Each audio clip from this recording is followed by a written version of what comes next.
Hello दोस्तों, मेरा नाम है कुणाल और आज के लेक्चर में हम लोग पढ़ने वाले हैं probability and statistics for engineers का एक नया टॉपिक जिसका नाम है रिग्रेशन एंड कोरिलेशन। आज के टॉपिक में या आज के लेक्चर में वन शॉट के अंदर हम लोग क्या क्या कवर करने वाले हैं वो देख लेते हैं। सबसे पहले हम लोग क्या कवर करने वाले हैं, कोरिलेशन कोएफिशिएंट के बारे में हम लोग पढ़ेंगे।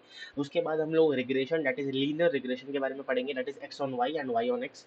कोरिलेशन कोएफिशिएंट के बारे में पढ़ेंगे, लीस्ट स्क्वायर एस्टिमेटर या मेथड के बारे में पढ़ेंगे, hypothesis testing for simple linear regression के बारे में भी पढ़ने वाले हैं। That is will be the last topic of our chapter या टॉपिक। ओके, शुरू करने से पहले अगर आपने अभी तक हमारा टेलीग्राम चैनल को ज्वाइन नहीं किया है तो मेक श्योर आप ज्वाइन कर रहे हो उसको।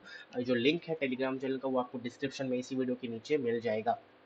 साथ में मेक श्योर कि आप सब्सक्राइब कर रहे हो चैनल को, अपने दोस्तों के साथ इस पर्टिकुलर लेक्चर को शेयर कर रहे हो जिससे हम आगे भी ऐसे धमाकेदार वीडियोस और लेक्चर लाते रहे जो आपकी यूनिवर्सिटी एग्जाम्स में बहुत ज़्यादा अच्छा रोल प्ले करें। तो चलिए स्टार्ट करते हैं आज का हमारा लेक्चर दैट इज कोरिलेशन के साथ। दोस्तों, ये कोरिलेशन होता क्या है ना, कोई भी हम लोग अगर हमारे पास एक एक्स की वैल्यूज है वाई की वैल्यूज है, ठीक है। मैं अगर आपको बताने की कोशिश करूं, अगर हमारे पास एक्स की वैल्यूज है एंड यहाँ पे हमारे पास वाई की वैल्यूज है, मान लेते हैं 0 है 4 है 8 है 9 है और यहाँ पे क्या है 1 है 6 है 7 है और 10 है। तो दोस्तों अगर मैं टॉप टू बॉटम अगर मैं एक्स में आऊँ तो देखेंगे कि हमारे पास वैल्यूज जो है वो इंक्रीज हो रही है। और यहाँ पे भी यूनिफॉर्म हो ना हो बट इंक्रीज हो रही है हमारे पास वैल्यूज, है ना। वाई में भी सेम हो रहा है। अगर दोनों वैल्यूज हमारे पास इंक्रीज हो रही है या फिर दोनों वैल्यूज हमारे पास क्या हो रही है, इंक्रीज हो रही है या फिर डिक्रीज हो रही है, दोनों होना चाहिए। दोनों अगर इंक्रीज हो या फिर डिक्रीज हो तो उसे हम लोग क्या बोलते हैं, कोरिलेशन बोलते हैं। एंड उसको हम लोग पॉजिटिव कोरिलेशन बोलते हैं। क्या बोलते हैं? पॉजिटिव कोरिलेशन हमारे पास बोलते हैं। दोस्तों ठीक है, समझ में आ गया? ओके। अब यहीं पे अगर हमारे पास एक चीज बढ़ रहा है, अगर ये बढ़ रहा है और हमारे पास ये कम हो रहा है, ठीक है। और क्या हो सकता है, ये तो कम हो रहा है और ये हमारे पास बढ़ रहा है, ऐसा कुछ वाइस वर्सा। तो उसको हम लोग क्या बोलते हैं, यहाँ पे नेगेटिव कोरिलेशन बोलते हैं। उम्मीद करता हूँ समझ में आया होगा क्या मैं बताने की कोशिश कर रहा हूँ, ठीक है। अब इसी को एस्टिमेट करने का, इसी को तरीका, इसको जानने का हमारे पास एक तरीका होता है। इसको हम लोग क्या बोलते हैं, कोफिशिएंट, कोरिलेशन कोफिशिएंट का नाम दिया जाता है। और इसी के बारे में हम लोग पढ़ने वाले हैं। तो बेसिकली कोरिलेशन होता क्या है, दोनों के बीच में कुछ रिलेशन। को का मतलब होता है दो चीजों के बीच में रिलेशन, एक्स और वाई के वैल्यूज के ऊपर रिलेशन अगर हम लोग निकाल रहे हैं उसको हम लोग क्या बोलते हैं, यहाँ पे कोरिलेशन बोलते हैं। अब ऊपर जाएंगे, इसकी वैल्यूज जो है वो -1 से 1 तक होती है। अगर हमारे पास -1 से 0 आ रही है तो हमारे पास नेगेटिव कोरिलेशन होता है। और यहीं पे अगर 0 से 1 तक जा रही है तो उसे पॉजिटिव कोरिलेशन का नाम दिया जाता है। तो एक मैं पिंक वाला यहाँ पे एक ग्राफ है, मैं आपको बताना चाहता हूँ। यहाँ पे मान लेते हैं यहाँ पे कुछ वैल्यूज हैं एक्स और वाई की, बेसिकली हमने यहाँ पे प्लॉट किया है, ठीक है ना। और ये बहुत ही आपको दिख रहा होगा स्कैटर्ड। अब अगर स्कैटर्ड है और स्कैटर्ड प्लॉट अगर बन के आया है एक्स और वाई के ऊपर तो इसको हम लोग जीरो कोरिलेशन बोलते हैं, या इस पे हमारे पास कोरिलेशन जो है वो जीरो है, बिकॉज कुछ एग्जैक्ट वैल्यू नहीं मिल पा रही है। वैसे ही अगर वाई और एक्स का हम लोगों ने प्लॉट बनाया और वो एक ऐसे इंक्रीज वैल्यू में हमारे पास क्या हो रहा है, एक लीनियर हमारे पास अप्रोक्सीमेटली लीनियर एक हमारे पास यहाँ पे स्ट्रेट लाइन जैसा दिख रहा है, तो उसको हम लोग पॉजिटिव कोरिलेशन बोलते हैं। क्या बोलते हैं? पॉजिटिव कोरिलेशन हमारे पास यहाँ पे बोला जाता है, ठीक है ना। सॉरी। ओके। और यहाँ पे सिमिलरली अगर हमारे पास नेगेटिव कोरिलेशन है तो यहाँ पे डिक्रीज होगा, बट एक लीनियरली डिक्रीज हमारे पास देखने को मिलेगा, उसको हम नेगेटिव कोरिलेशन बोलते हैं। -1 to 0 negative correlation, 0 to 1 positive correlation. अच्छा, एक्स और वाई क्या है, एक्स यहाँ पे इंडिपेंडेंट है और वाई डिपेंडेंट है, और वाइस वर्सा भी हो सकता है। एक्स जो है हमारे पास डिपेंड हो सकता है तो एक दूसरा वाला क्या होगा, इंडिपेंडेंट होगा, इसको हम लोग वेरिएबल भी बोल सकते हैं। अब कोरिलेशन कोफिशिएंट जिसे हम लोग आर से रिप्रेजेंट करता है, आर से रिप्रेजेंट करते हैं, उसकी दो वैल्यूज, मतलब वो दो चीजें हमें देता है, एक स्ट्रेंथ देता है और कोरिलेशन स्ट्रेंथ देता है, और एक हमें डायरेक्शन देता है, पॉजिटिव या नेगेटिव।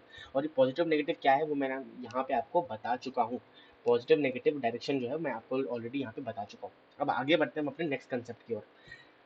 पता चल गया कि को रिलेशन होता क्या है, वो हमें पता चल गया है। डायमेंशनलेस इंडेक्स होता है जिसकी वैल्यू -1 से 1 होती है। अच्छा, एक मेजर प्रोवाइड करता है फ्यूचर आउटकम्स का, जो कि हमारे पास यहाँ पे नोट्स, मैंने डिजिटल नोट्स यहाँ पे आपको प्रोवाइड किए हुए हैं, अगर आपको रेफरेंस के लिए चाहिए आप उसे रिफर कर सकते हो।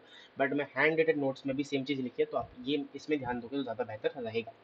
बेसिकली अभी तक हमने पढ़ लिया कि कोरिलेशन होता क्या है। कोरिलेशन कोफिशिएंट उसी मेजर को हमें प्रोवाइड करता है, तो आर बराबर जो है, this is coefficient of correlation coefficient इसे बोलते हैं। क्या बोलते हैं इसको? कोरिलेशन, कोरिलेशन कोएफिशिएंट क्या बोलते हैं, कोरिलेशन कोएफिशिएंट हम लोग इसे बोलते हैं। और ये जो होता है हमारे पास covariance of x Y upon में सिग्मा एक्स और sigma N, standard division of X and standard division of Y के बराबर होता है। और इन तीनों को निकाला कैसे जाता है, दैट इज हमारे पास कोवेरियंस ऑफ एक्स और वाई निकालने हैं, तो हमारे पास expected value of x Y निकालना पड़ेगा minus expected value of X और multiplied by expected value of Y. इसका मतलब क्या होता है, एक्स और वाई इन दोनों का एक्स वाई का समेशन करेंगे जितना भी डेटा का है, अपॉन में एन कर देंगे, माइनस में समेशन ऑफ एक्स निकालेंगे, समेशन ऑफ वाई निकालेंगे, दोनों का हमारे पास क्या करेंगे, मल्टीप्लाई करके एन डिवाइड कर देंगे एन स्क्वायर ऑफ कॉस, ठीक है। तो उससे कोवेरियंस ऑफ एक्स और वाई आ जाएगा। उसके बाद अगर मैं सिग्मा एक्स की बात करूँ, that is standard division of X, तो निकालने का तरीका क्या होता है, expected value of is equal to, यहाँ पे लिख देता हूँ, एक्सपेक्टेड वैल्यू ऑफ हमारे पास X square minus expected value that is mean का होल स्क्वायर, क्या बोला मैंने, मीन का होल स्क्वायर का अंडर रूट हम लोग यहाँ पे बोल सकते हैं। और सिमिलरली ये क्या हो जाएगा हमारे पास, यहाँ पे बेसिकली देखो, expected value of y square minus expected value of y का होल स्क्वायर, तो ये होता है हमारे पास, जैसे कि expected value y square x square upon n हो जाएगा समेशन में, minus sigma x upon a whole square हो जाएगा। तो this is sigma x sigma Y और कोवेरियंस निकालने का तरीका, and this are the digital notes, वो आपको ध्यान रखना है। तो ये तीन फॉर्मूले हैं, आपको यहाँ पे ये तीन फॉर्मूला ध्यान रखना है, जिससे हमारे पास कोएफिशिएंट ऑफ कोरिलेशन आ जाएगा। अब आता है हमारा नेक्स्ट टॉपिक जिसका नाम है रिग्रेशन, ठीक है। और अब रिग्रेशन क्या होता है, जो स्कैटर्ड प्लॉट था या फिर एक ग्राफ हम लोग बना रहे हैं जिसमें हमारे पास बहुत सारे प्लॉट हम लोग पॉइंट यहाँ पे प्लॉट कर रहे हैं, ठीक है ना, वाई और एक्स एक्सिस में हम लोग यहाँ पे प्लॉटिंग कर रहे हैं, ओके। तो बेसिकली यहाँ पे हमारे पास एक लाइन अगर हम खींचते हैं कि बेसिकली हमें, मैं अगर आपको दूसरे वर्ड में आपको यहाँ पे समझाने की कोशिश करूँ, एक साइड ऐड करता हूँ। मान लेते हैं कि हमारे पास एक्स की वैल्यू है 0, एक सेकेंड, 0, 1, 6, 7 और 8, हाँ 8, चलो ठीक है। और यहाँ पे मैंने क्या किया है, एक सेकेंड दोस्तों, थोड़ा सा बड़ा सा ग्राफ बना लेंगे यहाँ पे। 0, 8 नया वैल्यूज दे देता हूँ, 0, 2, 8, 10, ठीक है। और इसमें भी हमारे पास y की वैल्यूज कुछ आएगी, y की वैल्यूज क्या आ सकती है, मान लेते हैं 4 आ रहा है, ठीक है, 4, 6, 7।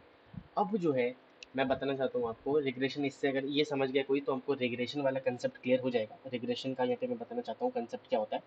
रिग्रेशन जो होता है बेसिकली हमारे पास, ये देखो, अगर हमारे पास x की वैल्यूज पता है तो हमें ये वैल्यू अगर चाहिए 10 के कॉरेस्पॉन्डिंग अगर मेरे को वैल्यू चाहिए, तो हम अगर प्रिडिक्ट करेंगे इसकी वैल्यू को, प्रिडिक्ट करेंगे, क्या करेंगे, प्रिडिक्ट करेंगे। और उसी प्रिडिक्शन किससे करेंगे, हमारे पास ऊपर जो मैं पढ़ाने वाला हूँ उससे करने वाले हैं। और वो जो प्रिडिक्टेड वैल्यू है वो कितना क्लोज होगा हमारे पास एक्चुअल वैल्यू से, वो हमारे पास रिग्रेशन कोएफिशिएंट डिसाइड करने वाला है, जिसको आर स्क्वायर से रिप्रेजेंट करते हैं, ठीक है, ओके। बेसिकली हम लोग एक वैल्यू अगर हमें गिवन है या फिर एक वैल्यू हमें पता है और दूसरी वैल्यू को हम आउटकम जो है वो हम लोग अगर उसको बेसिकली प्रिडिक्ट करते हैं, तो उसी चीज़ को हम लोग क्या बोलते हैं, यहाँ पे रिग्रेशन बोलते हैं। तो उसमें जैसे मान लो बहुत सारे हमारे पास यहाँ पे वैल्यूज है और हमें y की वैल्यू फॉर एग्जांपल चाहिए, तो हम क्या करेंगे, एक हमारे पास एक रिग्रेशन एक लाइन खींच देंगे यहाँ पे, स्ट्रेट लाइन, बिकॉज हम लोग लीनियर रिग्रेशन पढ़ रहे हैं यहाँ पे, लीनियर रिग्रेशन पढ़ रहे हैं, तो इसलिए हम लोगों ने लाइन वाला खींचा है यहाँ पे, या लाइन पे हम लोग यहाँ पे सब कुछ काम कर रहे हैं, है ना। तो लीनियर रिग्रेशन में हमारे पास क्या होता है, मैं इसको मिटा देता हूँ, लीनियर होगा भाई, तो देख लो एक बार, ठीक है, एक सेकेंड, लीनियर है ना, लीनियर रिग्रेशन हम लोग यहाँ पे कर रहे हैं। तो रिग्रेशन लाइन होता है, दैट इज लाइन का इक्वेशन आप सबको पता है, y बराबर एम एक्स प्लस सी होता है, सबको पता है ना, y बराबर एम एक्स प्लस सी होता है। सिमिलरली यहाँ पे हमारे पास लाइन की इक्वेशन, जो रिग्रेशन लाइन है उसका equation y cap is equal to beta naught या फिर b naught plus b one x. तो यहाँ पे बी नॉट जो हो जाएगा दैट इज इंटरसेप्ट हो जाएगा, और स्लोप जो हो जाएगा दैट इज बी वन हो जाएगा। अब आर स्क्वायर क्या होता है, जितना एक आर स्क्वायर की वैल्यू हम निकालेंगे, अगर आर स्क्वायर की वैल्यू हमारे पास बेसिकली ये क्योंकि स्क्वायर है तो 0 से 1 तक टेंड करेगी, और ये जितना क्लोजर आएगा हमारे पास, मान लेते हैं 0.9 आया, तो उतना ही जो एक्चुअल वैल्यू है, और प्रेडिक्ट जो कर रहे हैं हम y की वैल्यूज को, बेसिकली यहाँ पे जो ये वैल्यू हम प्रेडिक्ट कर रहे हैं वो उतना ही ज़्यादा सटीक होगा या फिर सही होने वाला है, ठीक है। उम्मीद करता हूँ आपको समझ में आया है चीज़ें, ओके। आगे बढ़ते हैं, यहाँ पे बीटा नॉट की वैल्यू अगर हमारे पास बी वन की वैल्यू आ जाती है, तो बी नॉट की वैल्यू हम लोग ईजिली निकाल देंगे। अगर बी वन की वैल्यू आ जाती है तो बी नॉट की वैल्यू हम ईजिली निकाल सकते हैं, बाई माइनस कर देंगे y cap minus b one x, ठीक है। अब ये जो बी वन जो निकालने का तरीका होता है, एक्स ऑन वाई और वाई ऑन एक्स हमारे पास तरीके होते हैं, ठीक है। तो उसके बारे में थोड़ा हम पढ़ लेते हैं। रिग्रेशन कोएफिशिएंट अगर हमें निकालना है, बेसिकली हमारे पास अगर एक्स ऑन वाई दिया है, कभी एक्स ऑन वाई अगर दिया है, तो जो भी पहले आएगा, that is x on Y है तो एक्स हमारे पास पहले आ जाएगा, that is X minus X bar. हमें पता है एक्स माइनस एक्स बार क्या होता है, एक्स जो है डेटा होता है, observe data, this is the mean of the data, उसको माइनस करके जो आता है वो is equal to b x y y minus Y bar plus b b naught, ठीक है। अब बी नॉट तो रहेगा ही, वो तो पता चल गया आपको। तो बी एक्स वाई की अगर हमें वैल्यू चाहिए तो दैट इज इक्वल टू हमारे पास coefficient of correlation coefficient sigma X into sigma Y, ठीक है। तो दिस इज दी हमारे पास x ऑन y अगर रिग्रेशन है तो ये होगा इक्वेशन। और अगर y ऑन x है, क्या है, y ऑन x अगर हमारे पास इधर गिवन है तो जो भी पहले लिखा हुआ है वो पहले आएगा, तो y minus Y bar B Y X minus X bar plus B naught, ठीक है। तो बी वाई एक्स की वैल्यू क्या हो जाएगी, R sigma Y upon sigma X. तो उम्मीद करता हूँ ये दोनों चीजें आपको क्लियर है, ये दोनों चीजें क्लियर है। तो इन दोनों को अगर हम मल्टीप्लाई करते हैं, क्या करते हैं, मल्टीप्लाई अगर हम लोग इसे करते हैं तो क्या आ जाएगा, sigma x upon sigma Y और sigma Y upon sigma X जब मल्टीप्लाई होंगे तो कट जाएंगे एक दूसरे के साथ, तो यहाँ पे आर स्क्वायर हो जाएगा, और r square is equal to x y into b Y x हो जाएगा। सिमिलरली है ना, बी एक्स वाई और b Y x is equal to r square होगा। तो अगर मेरे को आर की वैल्यू चाहिए तो वो क्या हो जाएगा, बी एक्स वाई और बी वाई एक्स का अंडर रूट, ठीक है। तो दिस इज दी दो हमारे पास यहाँ पे प्रॉपर्टीज या प्रॉब्लम्स होती है जो कि यहाँ पे ध्यान रखना है, और कुछ इसमें खास है नहीं, ठीक है। अब हमारे पास लीस्ट नेक्स्ट टॉपिक आता है जिसका नाम है लीस्ट स्क्वायर मेथड। उससे पहले मैं आपको एक बार पूछ लेता हूँ क्या, कि भाई उम्मीद करता हूँ आपको ये जो रिग्रेशन वाला टॉपिक है वो समझ में आ चुका है क्या होता है। बेसिकली हमारे पास रिग्रेशन क्या होता है कि एक्चुअल वैल्यू को कैसे हम लोग, प्रेडिक्टेड वैल्यू जो हम कर रहे हैं वो एक्चुअल वैल्यू से कैसे हम लोग निकाल सकते हैं, एक प्रिडिक्ट कर रहे हैं वैल्यू को, अगर एक वैल्यू हमें गिवन है तो बाई लीनियर रिग्रेशन में पास y बराबर होगा, y बराबर b naught plus b one x के बराबर, ठीक है। अब x ऑन y अगर होगा तो बी एक्स वाई निकलेगा, और y ऑन x होगा तो बी वाई एक्स निकलेगा, y माइनस वाई बार करके हमारे पास यहाँ पे निकलने वाला है। नेक्स्ट टॉपिक आता है हमारे पास यहाँ पे लीस्ट स्क्वायर मेथड। हम सबको पता है ये जो हमारे पास यहाँ पे स्ट्रेट लाइन होती है ना, उसकी वैल्यू, उसकी जो इक्वेशन होती है y बराबर एम एक्स प्लस सी होता है ना, ठीक है। अब यहीं पे अगर मैं पूरे इक्वेशन में समेशन, ये पूरे इक्वेशन में अगर मैं समेशन वाला लगा देता हूँ तो क्या होगा, समेशन ऑफ y बराबर summation of M X plus summation of C, है ना। अब क्योंकि हमें पता है कि अगर समेशन के अंदर एक कांस्टेंट है तो वो बाहर आ जाता है, तो जब यहाँ से बाहर आएगा तो m बाहर आ गया, समेशन ऑफ x हो गया, और जब c बाहर आएगा, बिकॉज हम लोग समेशन कहाँ तक कर रहे हैं, n टाइम्स तक कर रहे हैं, तो इसलिए जब c बाहर आएगा तो वो n लेके आएगा। ये कंसेप्ट है, अगर किसी को नहीं पता तो ध्यान रखना। अगर c बाहर आएगा, c खुद ही एक कांस्टेंट है तो वो बार बार रिपीट होगा, इसीलिए हमारे पास एन सी लेकर हमारे पास इधर आने वाला है, ठीक है। अब दूसरा हमने क्या किया कि इसी इक्वेशन, जो इक्वेशन वन नंबर हमने इसे दे दिया, और इक्वेशन वन में हमारे पास x को पूरे इक्वेशन वन में मल्टीप्लाई कर दिया, तो क्या हो जाएगा, समेशन ऑफ एक्स वाई बराबर हो जाएगा m, और यहाँ पे x ऑलरेडी है तो m एक्स स्क्वायर हो गया समेशन के अंदर, प्लस c। अब यहाँ पे n वापस से समेशन के अंदर चले जाएगा, बिकॉज n टाइम्स हो रहा है, तो समेशन ऑफ x ही आएगा और c बाहर आ जाएगा, ठीक है। इसे मान लीजिए सी एक्स है, ठीक है ना, सी एक्स का हमारे पास समेशन कर रहे हैं, तो c समेशन ऑफ x, इसको हम लोग क्या बोलेंगे, सेकंड नंबर इक्वेशन दे देंगे। हमारे पास दो इक्वेशन है और दो हमारे पास अननोन है, दैट इज m, और हमारे पास कौन सा अननोन है, c। ये दोनों हमारे पास क्या है, अननोन चीज है। अगर हमारे पास कुछ डेटा दिया होगा तो इन दोनों को यूज करके हम लोग m और c की वैल्यू निकाल सकते हैं, और इसी चीज को हम लोग क्या बोलते हैं, लीस्ट स्क्वायर मेथड बोलते हैं। मैं आपको एग्जांपल बता देता हूँ कैसे आपको सॉल्व करना है, क्योंकि ये बहुत ही ईजी है, तो मैं आपको इसमें क्वेश्चन नहीं करा रहा, ठीक है। बेसिकली होता क्या है, आपको x की यहाँ पे वैल्यूज दी होगी और y का यहाँ पे ऑब्जर्व डेटा दिया होगा। हमें क्या करना है, सबसे पहले x और y का यहाँ पे समेशन कर देना है बेसिकली, ठीक है। x का समेशन कर दिया, एक्स वाई का समेशन कर दिया, और एक्स वाई का समेशन कर दिया। एक्स स्क्वायर भी चाहिए होगा तो उसका भी समेशन कर दिया, तो x summation of x square हमने निकाल दिया यहाँ से, ठीक है ना। अब क्या करेंगे, बेसिकली जब ये तीनों चीज़ें हमारे पास, चारों चीज़ें निकल गई है, तो इन सब चीज़ों को हम लोग यहाँ पे पुट करने वाले हैं, और n की वैल्यू क्या होगी, जो भी यहाँ पे हमारे पास ये बेसिकली जितना भी डेटा होगा वो हमारे पास n की वैल्यू हो जाएगी। तो उसी चीज़ से या उसी कंसेप्ट को यूज़ करके हम जब इस दोनों इक्वेशन में पुट करेंगे तो हमारे पास यहाँ पे m और हमारे पास c दोनों की वैल्यू आ जाएगी, m और c को आ जाएगा, बस वही निकालना होता है और कुछ नहीं है, लीस्ट स्क्वायर मेथड बस इतना ही है, ठीक है। अब आता है हमारे पास लास्ट कंसेप्ट जिसका नाम है simple linear regression hypothesis testing, ठीक है ना। Simple linear regression hypothesis testing, basically दोस्तों हमें पता है कि भाई जो लीनियर रिग्रेशन होता है उसका जो इक्वेशन होता है y cap is equal to beta naught plus beta one x, या फिर b naught plus b one x, है ना। यहाँ पे जो हाइपोथेसिस टेस्टिंग है वो हम दो चीज़ों पे लगा सकते हैं। अगर मैं इंटरसेप्ट पे हाइपोथेसिस टेस्टिंग लगाता हूँ तो h naught is equal to beta naught is equal to beta 0,1, कोई भी एक रैंडम वैल्यू हो सकता है, फिक्स्ड वैल्यू होगा, ये क्या होगा, फिक्स्ड वैल्यू, जिस पे हम लोग यहाँ पे लगाना चाहते हैं। इंटरसेप्ट पे अगर लगा रहे हैं तो बीटा नॉट पे सब कुछ इवैल्यूएशन होगा, और बीटा नॉट अल्टरनेटिव हाइपोथेसिस क्या हो जाएगा, beta naught is not equal to total test के लिए, क्या है ये, टू टेल्ड टेस्ट के लिए मैं यहाँ पे बात कर रहा हूँ, आप ग्रेटर देन और ये सब लगा सकते हो डिपेंडिंग अपॉन द क्वेश्चन, ठीक है। तो beta is not equal to beta जो भी रैंडम वैल्यू है, फिक्स वैल्यू है उस पर। तो ये हमारे पास हमने क्या सेट कर दिया यहाँ पे, यहाँ पे हमने सेट कर दिया, यहाँ पे basically null hypothesis and alternative hypothesis set कर दिया। अब हम लोग फॉर्मूला यूज करेंगे क्या, टी टेस्ट स्टैटिस्टिक्स यूज करेंगे, दैट इज टी टेस्ट यहाँ पे लगता है, या फिर एफ टेस्ट भी लग सकता है, बट हम लोग टी टेस्ट यूज करेंगे। बीटा नॉट माइनस बीटा जो भी रैंडम वैल्यू है वो बीटा नॉट माइनस बीटा जो रैंडम वैल्यू है वो बेसिकली जीरो होता है, अगर जीरो है देन इट इज गुड। अगर जीरो नहीं होता, कुछ क्वेश्चन में वैल्यू गिवन है, तो उस हिसाब से आपको करना है। For example beta naught is equal to 4 हुआ, तो बीटा नॉट 0,1 की हमारे पास वैल्यू क्या होगी, यहाँ पे 4 हो सकती है, ठीक है। अब अंडर रूट के अंदर sigma square that is population of population का स्टैंडर्ड डेविएशन जो सिग्मा स्क्वायर है, एंड 1/n माइनस एक्स बार का स्क्वायर दैट इज मीन का स्क्वायर, और एस एक्स एक्स मतलब ये क्या है हमारे पास यहाँ पे सैंपल सैंपल का स्टैंडर्ड डेविएशन लिख नहीं रहा, आपको पता है ऑलरेडी हम लोग हाइपोथेसिस टेस्टिंग में कर चुके हैं। अगर आपको इन सब के बारे में नॉलेज नहीं है, सिग्मा स्क्वायर क्या होता है, एस एक्स क्या होता है, एस क्या होता है, तो आप हमारा हाइपोथेसिस टेस्टिंग वाला जो वन शॉट है वो आप क्लियरली देख सकते हो, वहाँ पे गिवन है। तो ये टेस्ट स्टैटिस्टिक्स लगाएंगे। अगर हमारे पास टी कैलकुलेटेड जो यहाँ से निकाल रहे हैं वो ज़्यादा आता है हमारे पास टी टैबुलेटेड वैल्यू से, तो हम क्या करेंगे, रिजेक्ट कर देंगे एच नॉट को, ठीक है। यहाँ पे लिखना सही नहीं होगा, थोड़ा सा मैं इसको यहाँ पे लिखना पसंद करूँगा बिकॉज दिख पाएंगे फिर। तो अगर हमारे पास टी कैलकुलेटेड जो हमने टी की वैल्यू हम कैलकुलेट करके निकालेंगे, अगर वो बड़ी आती है टी टैबुलेटेड से, अच्छा यहाँ पे डिग्री ऑफ फ्रीडम कितना है, n-2 के बराबर है, ध्यान रखना, ठीक है। और टैबलेटेड से तो हमारे पास क्या करेंगे यहाँ पे, H not reject, H not reject. और अगर टी कैलकुलेटेड हमारे पास कम आती है टी टैबुलेटेड से, तो हमारे पास एच नॉट को हम क्या करेंगे, एक्सेप्ट दोस्तों कर लेंगे। जैसे जो आपकी क्या बोलते हैं उसको, अब मैं कुछ गंदा नहीं बोलना चाहता, चलो हटाओ कोई बात नहीं। एक्सेप्ट तो आप होने से रहे बाय द वे, बट ठीक है, आप कोशिश करते रहिए, ठीक है। बट पढ़ाई में कोशिश करोगे तो ज़्यादा फायदा हमारे पास अब इस मोमेंट में मिल सकता है।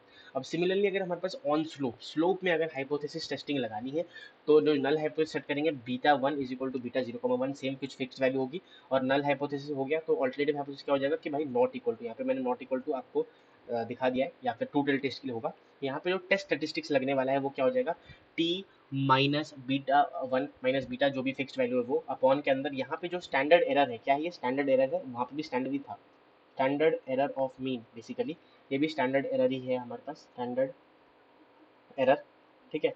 अब इसी दोस्तों यहाँ पे क्या होता है, फॉर्मूला थोड़ा चेंज हो जाएगा, सिग्मा स्क्वायर अपॉन एस के बराबर अंडर रूट के अंदर होने वाला है, सिंपल सी बात है, इसमें ज़्यादा कुछ छेड़खानी नहीं है। अगर स्लोप है तो ये होगा, अगर हमारे पास यहाँ पे इंटरसेप्ट में पूछ रहा है तो ये होगा। This is the entire hypothesis testing on simple linear regression, और कुछ आपको जानने की जरूरत नहीं है, दैट्स ऑल, ठीक है ना, दैट्स ऑल, और कुछ नहीं है। अब दोस्तों हम लोग एक क्वेश्चन कर लेंगे जिससे हमारा पूरा क्लैरिटी मिल जाएगा रिग्रेशन के ऊपर, क्योंकि रिग्रेशन वाला कंसेप्ट हमने पढ़ लिया था बट हमने उस पर क्वेश्चन एक नहीं किया था। तो क्वेश्चन ऐसा है, अरिथमेटिक मीन गिवन है क्या, x का 36, y का 85, कोई डेटा है उसका अरिथमेटिक मीन दे रखा है, इसका मतलब जो x बार की वैल्यू है वो हमारे पास गिवन है क्या 36 के बराबर, ठीक है सर जी। और y जो है, y बार की वैल्यू गिवन है दैट इज 85 के बराबर, ठीक है दोस्तों। और हमारे पास r की वैल्यू कितनी है 0.6, दैट इज को रिलेशन कोफिशिएंट के बारे में गिवन है, ओके।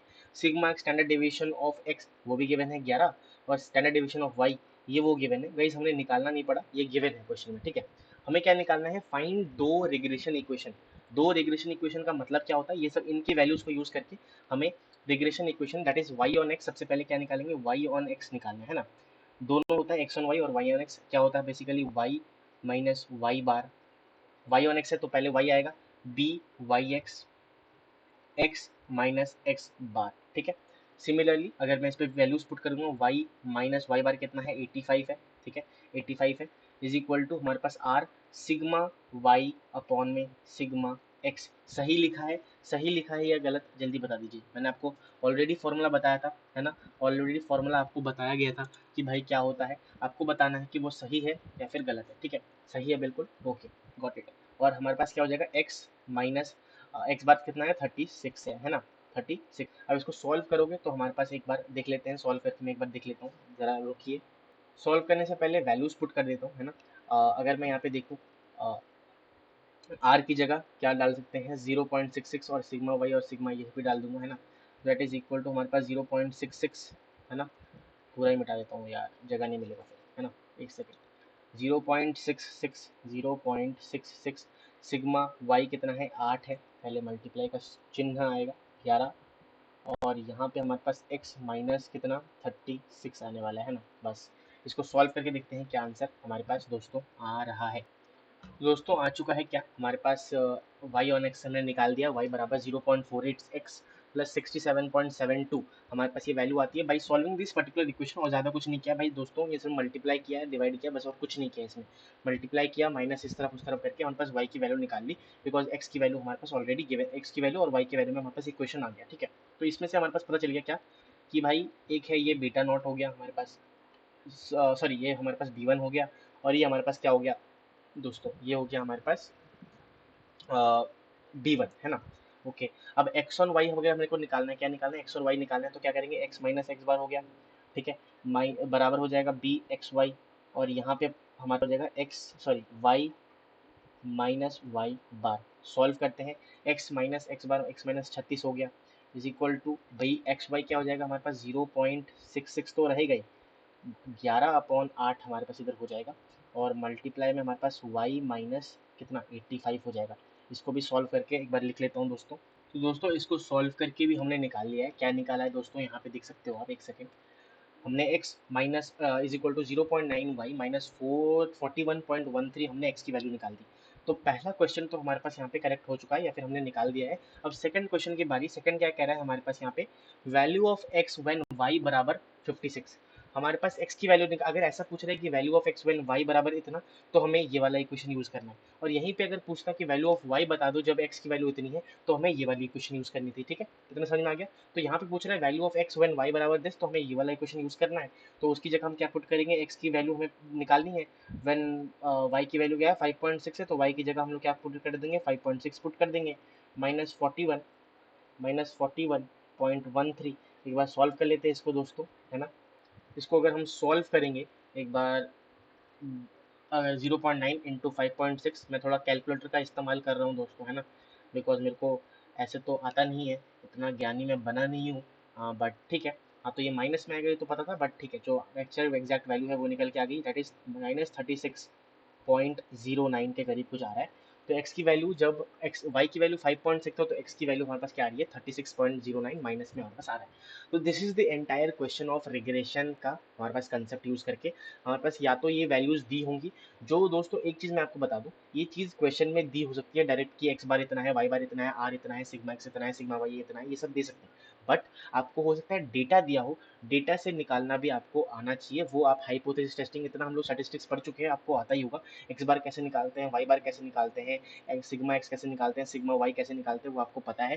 साथ में आर कैसे निकालते हैं वो मैंने ऑलरेडी आपको बता दिया है इसी वीडियो में, क्या covariance of x y, covariance of x y, sigma x, sigma y. तो हमें सिग्मा ये वाला निकालना था, बिकॉज ये दोनों तो गिवन है, तो उसको पुट कर देते हैं, बात खत्म, है ना।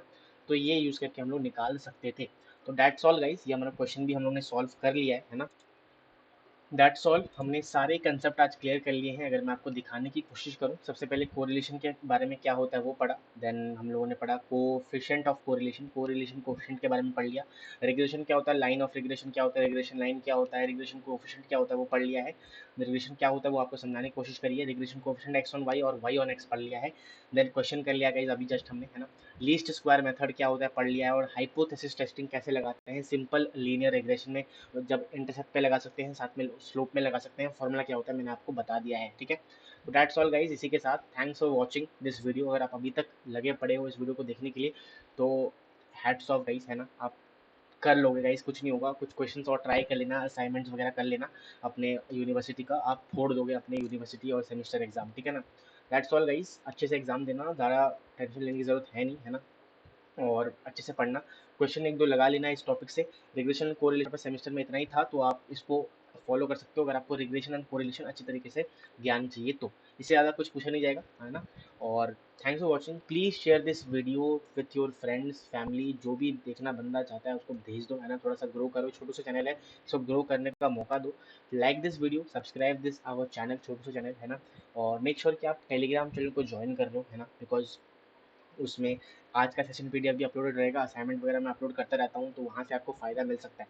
कुछ दिन पहले ही मैंने जी एडवांस के most important and expected topics को एक पीडीएफ डाला है, जो कि बहुत ज़्यादा अभी ट्रेंड में है, क्योंकि जी एडवांस आने वाला है ना, आने क्या वाला हो गया। बट उसका अगर जिसने फॉलो किया था वो हमारे पास बहुत ही ज़्यादा फ़ायदे में हमारे पास रहेगा, या रह चुका है शायद, है ना, बिकॉज उसमें सारे बहुत एनालाइज के बाद, एनालाइज मैंने किया था उस पर, उसके बाद ही मैंने वो वीडियो बनाया था या पीडीएफ बनाया था, जिसमें बहुत ही ज़्यादा इंपॉर्टेंट कंसेप्ट या टॉपिक्स को मैंने इंक्लूड किया था।